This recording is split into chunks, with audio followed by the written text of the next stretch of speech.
ये कहानी है एक ऐसे वाटर मॉन्स्टर की जो नदी के किनारे बसे एक गांव को खत्म करना चाहता था। गांव के लोगों में उस मॉन्स्टर का खौफ इतना ज्यादा बढ़ गया था कि वो तो उस नदी के पास भी जाना छोड़ गए थे। मूवी की शुरुआत होती है शेंग और उसके फादर से, जो कि मछलियां पकड़ने उसी नदी में गए थे। शेंग को लगता है जैसे कोई उसे बुला रहा है, लेकिन जब वो पीछे मुड़ के देखता है तो पीछे कोई नहीं होता। शेंग को बहुत ज्यादा डर लगने लगता है, क्योंकि गाँव वालों ने यही कहा था कि इस नदी में मॉन्स्टर है। वो अपने डैड से वापस जाने को कहता है, लेकिन उसके डैड बिना कुछ सोचे ही नदी में कूद जाते हैं। जैसे ही बाहर आते हैं तो हाथ में कोई भी मछली नहीं लगी थी, लेकिन शेंग पानी में कुछ हलचल को महसूस करता है और उसके डैड फटाक से बोट पर आकर बैठ जाते हैं, जहां अचानक से कोई उनकी बोट को पलटा देता है। डैड शेंग को सेफली बोट पे तो बिठा देते हैं, लेकिन जैसे ही वो खुद बैठने लगते हैं तो मॉन्स्टर के बड़े बड़े टेंटिकल्स आकर उनको पकड़ के पानी में ले जाते हैं और फिर हम बाहर से खून ही खून देख पाते हैं। शेंग बहुत बुरी तरह से डर जाता है और बोट पर सिर्फ और सिर्फ मॉन्स्टर का हाथ दिखता है। अब हमें 10 साल बाद का सीन दिखाया जाता है, जब शेंग बड़ा हो चुका था,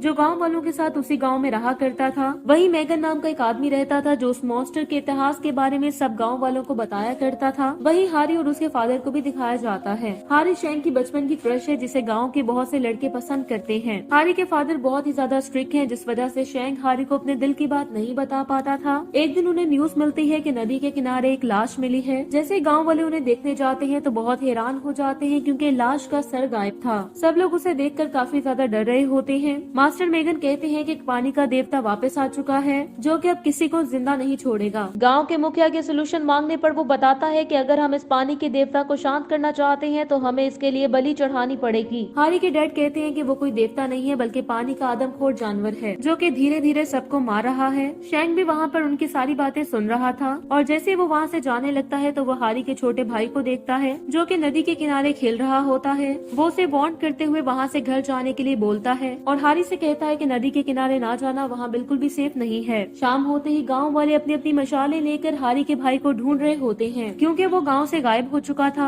हारी को अपने फादर के रोने की आवाजें सुनाई दे रही थी, जिसपे वो नदी के पास जाकर देखती है तो देखती है कि उसका भाई तो मारा जा चुका है, और उसके भाई को किसी और ने नहीं बल्कि उसी मॉन्स्टर ने मारा था। ये देखकर तो गाँव वाले और भी बुरी तरह से डर चुके थे। मास्टर मैगन गाँव के लोगों को यकीन दिलाते हुए कहते हैं कि अगर हमें गाँव में हो रहे लोगों के मर्डर्स को रोकना है तो हमें पानी के देवता को बलि देनी ही पड़ेगी। अगले दिन गांव वाले एक स्टैचू के सामने पिग का सर और कुछ मछलियां रख के रिचुअल परफॉर्म कर रहे होते हैं। शेंग भी अपने चचेरे भाई के साथ दूर में बैठा ये सब कुछ देख रहा होता है, जहां हारी के फादर आके सारा सामान तोड़ने लग जाते हैं और इस स्टैचू को भी लात मारकर नीचे गिरा देते हैं और कहते हैं कि वो कोई देवता नहीं बल्कि आदमखोर जानवर है और हम सबको उसे मिलकर मारना चाहिए। लेकिन गाँव वाले उसे मारकर वहाँ से निकाल देते हैं, क्योंकि गाँव वालों को मास्टर मेगन की बातों पर यकीन था। हारी के फादर अपने बेटे की मौत का बदला लेने के लिए नदी में ब्लास्ट कर देते हैं और उस मॉन्स्टर को मारने की कोशिश करते हैं, जहां सारे गांव वाले उन्हें रोकने की कोशिश करते हैं, लेकिन जब वो नहीं रुकते तो वो उन्हें एक पोल से बांध देते हैं। जहां शेंग आता है और उन्हें समझाने की कोशिश करता है कि आप उस मॉन्स्टर से अकेले नहीं लड़ सकते हैं, लेकिन हारी के डैड को बहुत गुस्सा आ रहा था, इसलिए वो उसे डांट कर वहाँ से भगा देते हैं। रात को वो मॉन्स्टर हारी के डैड के पास आता है, जो कि उसे विंडो से देख लेते हैं और जोर जोर से चिल्लाकर गाँव वालों को बुलाने लगते हैं, लेकिन उनकी बात कोई भी नहीं सुन रहा था। जहाँ मॉन्स्टर आकर उनका नाम पुकारता है और देखते ही देखते उनकी मुंडी खा जाता है। नेक्स्ट मॉर्निंग जब हारी अपने फादर के लिए खाना लेकर जाती है तो वो देखती है कि उसके फादर तो मर चुके हैं और बहुत जोर से रोने लग जाती है। दूसरी तरफ मास्टर मेगन सारे गांव वालों के साथ मिलकर हारी की बलि चढ़ाने की बात करते हैं, लेकिन शेंग और उसके साथी उन्हें रोकने लग जाते हैं, लेकिन वो नहीं मान रहे थे। जहाँ हारी आकर अपनी बलि चढ़ाने को कहती है, क्योंकि वो अपने फादर और अपने भाई की मौत का बदला उस मॉन्स्टर से लेना चाहती थी, लेकिन शेंग नहीं मानता है और हारी के लिए उनसे लड़ रहा होता है और कहता है कि वो कोई देवता नहीं बल्कि मॉन्स्टर है और हम सबको मिलकर उस मॉन्स्टर का सामना करना चाहिए, ना कि हमें हारी की बलि चढ़ानी चाहिए। लेकिन कोई भी उसकी बात नहीं मानता और उसे मार के वहाँ से निकाल दिया जाता है। रात के टाइम वो हारी के पास आकर उसे वहाँ से भागने को कहता है, लेकिन हारी नहीं मानती, क्योंकि वो अपने डैड और अपने फादर की मौत का बदला लेना चाहती थी। उसके बाद शेंग अपने घर आके अपने फादर के उस वेपन को निकालता है, जिससे वो 10 साल पहले मॉन्स्टर का सामना किया करते थे। शेंग बहुत ज्यादा प्लानिंग करता है उस मॉन्स्टर को पकड़ने के लिए और साथ ही अपने एक दोस्त के पास जाकर उससे हेल्प मांगता है। वो अपने दोस्त की हेल्प के लिए तैयार भी हो जाता है और साथ अपने साथियों को भी बुला लाता है। दूसरी तरफ सारे गांव वाले हारी को एक बोट पर चढ़ाकर उस मॉन्स्टर को बलि चढ़ाने के लिए नदी की दूसरी तरफ भेज देते हैं, जहां शेंग भी अपने दोस्तों के साथ बोट लेकर पहुंच जाता है और एक बार फिर गांव वालों को समझाने की कोशिश कर रहा होता है, यही कि वो एक देवता नहीं बल्कि एक आदमखोर जानवर है जिसने मेरे फादर को भी मार डाला है, साथ ही गाँव के बहुत सारे लोगों को भी उसने मार डाला है। हमें उस मॉन्स्टर के लिए अपने ही लोगों की कुर्बानी देने की जरूरत नहीं है, बल्कि हम सबको मिलकर उसे मारना चाहिए। जहाँ गाँव वाले तो उसकी बात नहीं नहीं मानते, लेकिन उनमें से कुछ लड़के उसका साथ देने के लिए रेडी हो जाते हैं। जिसके बाद वो सभी एक प्लानिंग करके उस मॉन्स्टर को जाल में फंसाने के लिए नदी में जाल फेंकते हैं। अब उन्हें हलचल महसूस होती है तो एक लड़का शैंक के मना करने के बावजूद भी नदी में कूद जाता है और अपनी ओवर स्मार्टनेस के चक्कर में मारा जाता है उस मॉन्स्टर के हाथों, जिसका सर उसने बाहर फेंक दिया था। उसके बाद वो भागता हुआ बाहर आता है और उनकी बोट पर हमला करता है और उनके एक साथी को लेकर पानी में जाके उसका सर बहुत बेरहमी से खा जाता है। शैंक बार बार उस मॉन्स्टर पर हमला करने की कोशिश करता है, लेकिन मॉन्स्टर बहुत ज्यादा शातिर और फुर्तीला होता है कि हर बार उसके वार से बच रहा था। अब बोट पे आकर वो हारी को मारने लगा था, लेकिन सभी मिलकर उसका मुकाबला करते हैं, लेकिन इसका कोई भी फायदा नहीं हो रहा था क्योंकि वो बार बार बच रहा था, जो कि धीरे धीरे करके शैंक के सारे साथियों को घायल कर रहा था। दोबारा से हारी पर हमला करने जाता है, लेकिन शैंक उसे बचा लेता है और मॉन्स्टर दूर जाकर गिरता है। उसके बाद वो सभी मॉन्स्टर को एक जाल में फंसा तो लेते हैं, लेकिन उसकी ताकत के आगे वो सभी लोग फेल हो जाते हैं और वो वाटर मॉन्स्टर वाटर में वापस चला जाता है। रात में वो सभी लोग शैंक के घर रुकते हैं, जिसमें बहुत से लोग डर के इस जंग को रोकने के लिए कहते हैं, लेकिन शैंक उन सबको मना करके अपना साथ देने के लिए और उस मॉन्स्टर को मारने के लिए कहता है। लेकिन उनमें से एक लड़का जो कि बहुत ही बुरी तरह से डर चुका था, वो वहाँ से भाग जाता है। जंगल में जाते वक्त मॉन्स्टर भी उसे खा जाता है। अब वो मॉन्स्टर शैंक के घर पे पहुँच जाता है,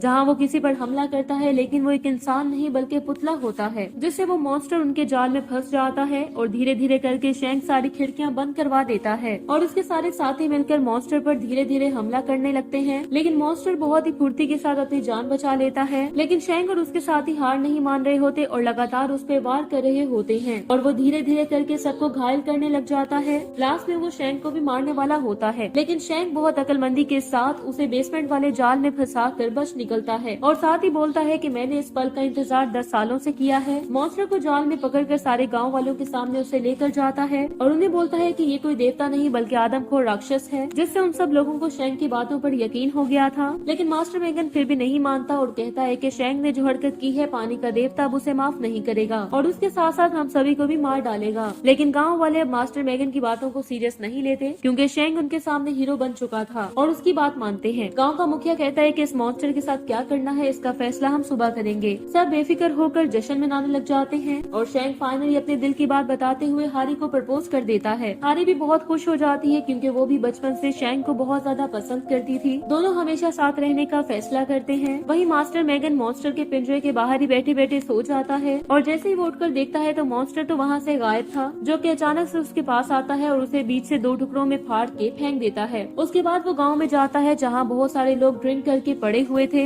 इसी चीज का फायदा उठाते हुए वो धीरे धीरे उन सबको खाने लग जाता है और उन्हें मार देता है। तभी शैंक का चिचेड़ा भाई देख लेता है और उसे मारते हुए कहता है कि मैं तुम्हें जिंदा नहीं छोड़ूंगा और आज मैं तुम्हें मार डालूंगा। ये सोचकर वो उस पर हमला करने लग जाता है, लेकिन वो तो मॉन्स्टर था और शैंक के भाई के पेट में अपने पंजे घुसेड़कर उसे बहुत ही बेरहमी से मार डालता है। सुबह होती है और जैसे गाँव वाले वहाँ आते हैं तो वहाँ मातम का माहौल छाया हुआ था, जिसे देखकर उन सभी को बहुत ज्यादा गुस्सा आता है और सब लोग मिलकर उस मॉन्स्टर को मारने का फैसला करते हैं क्योंकि मॉन्स्टर ने उनकी आधी फैमिली को खा के मार दिया था। सब अपने अपने हथियार लेकर नदी के किनारे पहुंच जाते हैं। शैंक अपने हथियार लेकर नदी के बीचों बीच पहुंच जाता है। जैसे वो पानी के अंदर जाता है तो उसे बहुत सारे कंकाल और हड्डियां मिलती हैं। साथ ही उसे वो वाटर मॉन्स्टर दिखता है जो कि सीधा उस पर हमला करने लग जाता है। दोनों के बीच में फाइट होती है। उसके बाद वो उसे पानी से निकाल कर फेंक देता है। ये देखते ही शैंक के साथी उसे अपनी तरफ खींचने लग जाते हैं। मॉन्स्टर भी उसके पीछे भागता हुआ आ रहा था, जो कि सीधा बोट पे आके कूद जाता है। वहाँ पे उन लोगों ने ट्रैप लगा रखा था और वो सब लोग मिलकर मॉन्स्टर पर हमला करते हैं, लेकिन उसे कोई भी फर्क नहीं पड़ता और वो धीरे धीरे करके सब लोगों को मारने लगता है और उन्हें पानी में फेंक देता है। शैंक और मॉन्स्टर के बीच एक जबरदस्त फाइट होती है जहाँ वो उसे मारने ही वाला था। तभी हारी और उसका दोस्त उसे आकर रोकते हैं। जहाँ पे मौका पाते ही शैंक उस मॉन्स्टर को अपने चाकू से घायल करने की कोशिश करता है, लेकिन वो सब लोग कामयाब नहीं हो पाते क्योंकि मॉन्स्टर उनसे काफी ज्यादा ताकतवर था, जो कि धीरे धीरे उन सबको उठाकर फेंकने लग जाता है। शैंक बहुत बुरी तरह घायल हो चुका था और हारी उसे देखकर रोने लग जाती है, लेकिन मॉन्स्टर तो मर ही नहीं रहा था और वो फिर से उन पर हमला करने के लिए उनके पास आने लगता है। हारी शैंक को बचाने के लिए अपनी जान को जोखिम में डालती है और मॉन्स्टर के सामने आ जाती है, लेकिन मौका पाते ही शैंक मॉन्स्टर पे अपने फादर के वेपन से हमला कर देता है, जिससे मॉन्स्टर जख्मी हो गया था। लेकिन वो शैंक को मारने के लिए दोबारा वापस आने लगता है। शैंक के साथी भी उसे रोकने की कोशिश कर रहे थे, लेकिन मॉन्स्टर उन पे चाकू से हमला कर देता है। हारी को बहुत गुस्सा आता है और वो लकड़ी का एक टुकड़ा उठाकर मॉन्स्टर के सीने में मारने लगती है, जिससे मॉन्स्टर जख्मी होकर नीचे गिर जाता है और उन सबको भी नीचे गिरा देता है। शैंक के सारे साथी मारे गए थे और हारी भी बहुत बुरी तरह से जख्मी थी। मॉन्स्टर दोबारा से उस पर हमला करने के लिए जाता है, लेकिन शैंक को बहुत ज्यादा गुस्सा आता है। वो अपने फादर और अपने साथियों की मौत का बदला लेने के लिए उठता है, मॉन्स्टर पे कूदता है और लगातार बिना सोचे समझे उस पे वार करने लग जाता है। शैंक को बहुत ज्यादा गुस्सा आ रहा था और वो तीर मॉन्स्टर की दोनों आंखों में घुसेड़ देता है, जिससे वो मॉन्स्टर बहुत बुरी तरह से तड़पने लग जाता है। लास्ट में शैंक उसे पानी में ले जाकर कूद जाता है। हारी बोट से नीचे पानी में देखती है तो वहाँ खून ही खून था। वो बहुत ज्यादा रोने लग जाती है क्योंकि उसे लगता था कि मॉन्स्टर ने शैंक को मार दिया है। फिर अचानक से कोई पानी से बाहर आता है, वो कोई और नहीं बल्कि शैंक था और उसके हाथ में मॉन्स्टर का सर था, यानी फाइनली उसने मॉन्स्टर को मार दिया था। जिसके बाद शैंक हारी को लेकर वापस नदी के किनारे पहुंच जाता है,